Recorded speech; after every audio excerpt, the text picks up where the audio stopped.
இப்படி இருந்த தேம்ஸ் நதி வெறும் 60 வருஷத்துல இப்படி ஆயிடுச்சுன்னு சொன்னா நீங்க நம்புவீங்களா?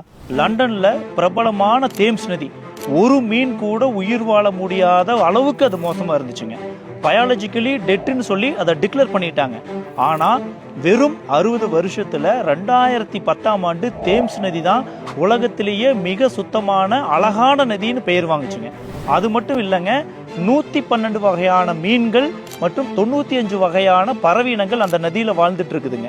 அது எப்படி அவங்க ஒரு இறந்த நதியை உயிர்ப்பிக்க முடிஞ்சுது? இதை ஆங்கிலத்தில் ரிப்பேரியன் பஃபர் ரீஸ்டோரேஷன் சொல்லுவாங்க.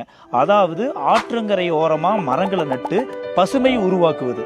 அப்ப என்ன ஆகும்னா, அந்த மரங்களோட வேரும் அதை சுத்தி இருக்கிற மண்ணும் ஒரு இயற்கை சுத்திகரிப்பு அமைப்பாவே மாறிடுங்க.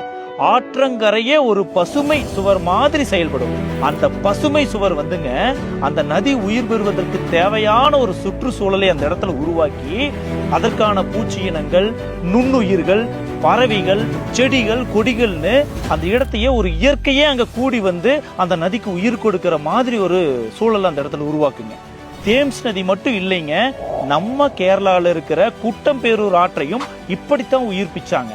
நாங்களும் எங்க ஊர்ல இருக்கிற நொய்யல் நதியை சின்ன சின்ன பசுமை காடுகள் அங்கங்க உருவாக்கி இப்படிதான் சீரமைக்கிறதுக்கு உண்டான முயற்சியை நாங்க எடுத்துட்டு இருக்கோம். எந்த நதியையுமே எவ்வளவு மோசமா இருந்தாலும் பசுமை காடுகள் மூலமா மீட்டெடுக்க முடியும். இயற்கையை காப்பாற்ற நம்ம எந்த கஷ்டம் பட வேண்டாங்க.